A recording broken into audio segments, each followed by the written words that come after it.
Hey, this is Language Shrimp, and today we are talking about Morphosyntactic Alignment. First, I'm going to go over some information needed to understand this video, then list a bunch of the pure alignment systems off, then go over some more complicated split alignment systems. Firstly, before we can talk about morphosyntactic alignment, we need a refresher on the difference between semantic, pragmatic, and syntactic role, talked about extensively in my basic syntax video. Very simply, semantic role is what the argument of a verb literally serves as in a sentence, most notably the agent and patient. The agent being the one who performs the action, and the patient being the one who undergoes it. Pragmatic role describes information structure, i.e. what is being talked about, the topic, and what is being said about it, the comment. And finally, syntactic role, which is the arbitrary compromise languages make to express the other two roles. Now, generally, semantic role is more important than pragmatic role in most languages, so syntactic role typically most resembles it. However, it is important to remember the distinctions. One of the most crucial ways a language treats syntactic and semantic role differently is in intransitive verbs. Now, intransitive verbs are basically verbs with no direct object, as opposed to transitive verbs which do have one. For example, she walked and the cup broke are intransitive, but she walked the dog and she broke the cup are transitive. What you may notice is that in all intransitive situations in English, the subject place is filled, and the subject is always in the nominative case, if it has a case. This may seem perfectly intuitive, and I mean, if it weren't intuitive, it probably wouldn't have evolved that way in so many languages, but it leads to weird stuff. Take one of my example pairs from a few seconds ago. She broke the cup, and the cup broke. Now, in both situations, it's pretty obvious that the cup is undergoing the action of breaking, and is thus the patient. But in the transitive situation, it goes after the verb in English's object position, and in the intransitive situation, it goes before the verb in English's subject position. Now, if semantic role and syntactic role were perfectly identical, and the subject was always an agent and the object always a patient, the sentence, "the cup broke," would look like "broke the cup," with no subject. It is from this simple discrepancy between semantic and syntactic role that the entirety of morphosyntactic alignment derives. How does language differentiate between an intransitive subject, a transitive agent, and a transitive patient? What exactly different forms of this could look like will become more apparent as I start listing different alignments. The terminology around this is a bit weird, though. Typically, when talking about morphosyntactic alignment, you use the term subject to mean specifically the subject of an intransitive verb. You use the term agent to refer to the subject or agent of a transitive verb, and you use the term object or patient to refer to the object or patient of a transitive verb. I hesitate to use this, though, because it really muddies together the terminology of semantic and syntactic role. So for this video, I will use the terms S-argument, A-argument, and O-argument, respectively, for these meanings. Now, one more thing before we start listing. I mentioned in my basic morphology video that there are 3 core ways to mark syntactic role: word order or syntax, grammatical case or dependent marking, and agreement or head marking. The reason that morphosyntactic alignment is called morphosyntactic alignment is because it applies to systems beyond just syntax, most notably case, but also agreement. And languages that rely on more than one of these systems may have different alignments for each. So I will show for each alignment what it would look like if it was symmetrical across all systems, then describe with examples what it looks like when only applied to some, which it often is.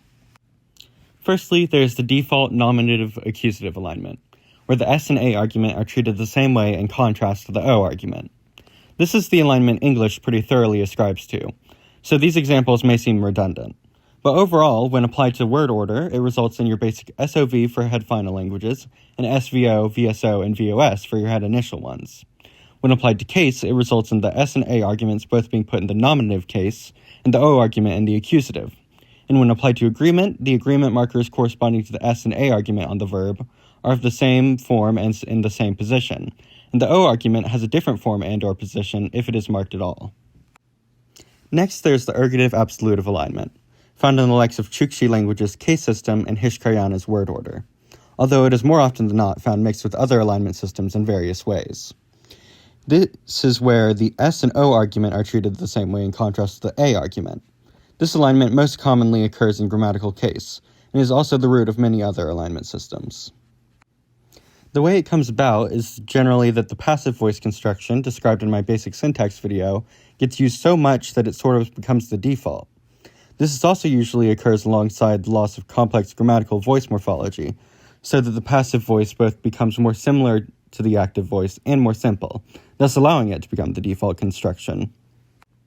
Overall, when applied to word order, this results in the likes of OSV/SV and OVS/SV orders, or the same verb initial orders theoretically, which are generally unstable and may quickly revert back to a more standard order. When applied to case, this results in the S and O arguments being put in the unmarked absolutive case, and the A argument being put in the ergative case, which often derives from ergative adpositions used in the original passive construction, such as by. And when applied to agreement, the agreement markers corresponding to the S and O arguments on the verb are of the same form and in the same position, and the corresponding A argument has a different form and or position if it is marked at all. An ergative language may also develop an anti-passive voice, to show the meaning once conveyed by the active voice. I'll get more into this in a future video on grammatical voice itself. Next, we have tripartite alignment, which can generally only be applied to case marking. It is often ascribed to Hindustani, although it only has it in certain situations and has mostly lost it in all but pronouns. It is when the S, A, and O arguments are all marked separately. Typically, the S argument is put in a case called the intransitive, nominative, or absolutive. The A argument is put in a case called the nominative or ergative, and the O argument is put in a case called the absolutive or accusative. Which three cases are used may also depend on a split ergative system, which I'll get into in a sec. Finally, there are the super rare, possibly not real, and extremely counterintuitive alignments, the transitive and transitive alignment, and the direct alignment. The transitive and transitive alignment marks the A and O arguments the same way and the S argument in a different way. Effectively, arguments in a transitive sentence are all given the transitive case, and arguments in an intransitive sentence are given the intransitive case. This is found in certain situations in the Rushani language, and it makes sense that it's only in certain situations, as it doesn't actually give you any more information, because you can already tell the difference between a transitive and intransitive sentence by the number of arguments. It is likely that this simply evolved from phonological changes rendering the ergative and accusative cases in a tripartite system identical. The direct alignment is a very interesting one, and it is effectively just a language that chooses not to solve the fundamental question of who did what to whom in a sentence, leaving the S, A, and O arguments identical in word order and marking, and leaving their role up to context. This is reportedly found in some Tibeto-Burman languages, according to multiple sources, but none of those sources have actually named me a language to look at, so it's kind of sketchy. Now, these 5 alignments are effectively your root alignments, but most languages that don't simply stick to nominative accusative alignment actually combine different alignments in what is called split ergativity. This is when different alignments are used in different situations. I've already mentioned a systematic split, where if a language has different systems between word order, case, and agreement, then the different systems will often be aligned differently, but there are other types beyond this. Firstly, there's the active-stative or active-inactive alignment, found in Lakota's agreement system and Basque's case system. This is when the A and O arguments both have different markings, but the S argument varies between being marked with the A or O argument, depending on whether its semantic role is more agent-like or patient-like. This is further subdivided into split S active-stative alignment and fluid S active-stative alignment. In split S languages, each intransitive verb is either active or inactive, and this determines whether the S argument is treated as A or O-like. For example, walk might be seen as an active verb because the subject is usually assumed to be performing the action, while broke may be inactive because the subject is usually assumed to be undergoing the action. Meanwhile, in fluid S languages, whether the S argument is marked with A or O depends on whether the S argument is in this specific instance seen as voluntarily performing the action as an agent or involuntarily undergoing the action as a patient. I.e., she broke implies she actively broke unspecified things, while broke she implies she was broken by something. Overall, when applied to word order, if any languages do this, which I'm not sure if they do, the order of transitive sentences might be a consistent A-V-O, but intransitive sentences might vary between SV or VS. When applied to case, the A argument would be put in the agentive, nominative, or ergative case, and the O argument would be put in the patientive, accusative, or absolutive case, and the S argument would vary between the two cases. And in an agreement system, the A and O arguments agreement markers would both have their own agreement slots and or form, and the S argument would vary in which slot or form it used. Next, we have a rather unique system that I'm not even sure counts as split ergative. It's kind of its own thing. The symmetrical voice alignment, also sometimes called Austronesian alignment due to its near-exclusive prevalence in the Austronesian languages like Tagalog. Essentially, languages like this have a series of grammatical voices, sometimes renamed to triggers, which often are just limited to active/agentive and passive/objective, but also often include many applicative voices associated with common cases, with each being associated with a semantic role. Then, the language has a direct case and or syntactic slot and an indirect and sometimes oblique case and or syntactic slot.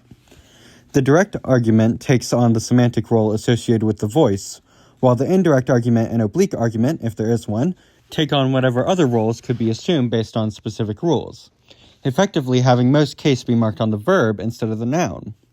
It is also notable that the marking of the direct and indirect cases is different from most case marking, as the particles that mark them tend to be related more to articles than adpositions, and behave much like them. The direct case marker is usually also the definite article, and the indirect marker is the indefinite article if there is an indirect marker at all, with the oblique marker being the most likely to actually relate to an adposition.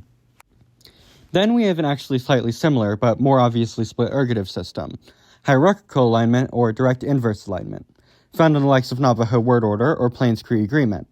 This usually only applies to word order agreement, while symmetrical voice relates to case. Essentially, in hierarchical alignment, the order of arguments in a sentence, or agreement markers in a verb, is based less on semantic and syntactic role, like S, A, or O arguments, and more on other inherent properties of the argument, such as their pragmatic role or topicality, with the topic arguments coming before the comment ones, their personality, with second-person pronouns being highest rank, followed by first-person pronouns, then third-person pronouns, then nouns, noun class or animacy, with the language's classes being ranked, with more animate or respected classes generally coming first, obviation, where the proximate argument pronouns rank higher than their obviate counterparts, or quite often some combination of these that follow the guidelines. The way you then specify the semantic role of the arguments, due to the fact that word order and agreement aren't used, is through an inverse voice. Generally, the default assumption in a transitive sentence is that the higher rank argument has the agent role, while the lower rank argument has the patient role. But with the inverse voice, it flips, allowing you to express both sides. This inverse marker is, of course, usually related to similar things as the passive voice marker. And similarly to symmetrical voice alignment, you may have some applicative voices that correspond to other semantic roles. Finally, we have something that is more a way to have different alignments in different parts of your language than it is a whole alignment in and of itself. Aspect split alignment, found in Hindustani pronouns case system and Georgian's case system.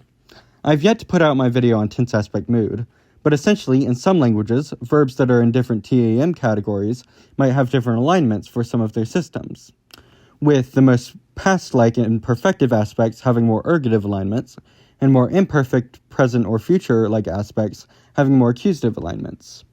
If these languages have case, they will usually have at least 3 cases to deal with the different alignments, with an unmarked nominative or absolutive case, an ergative or agentive case, and an accusative or patientive case, which may double as or be renamed to the dative case. When applied to word order, this might look like a language having an OSV or OVS word order in the perfective aspect, but a SOV or SVO order in the imperfective aspect, and similarly have different orders and types of agreement markers. And that should be all for this video. Thanks for watching.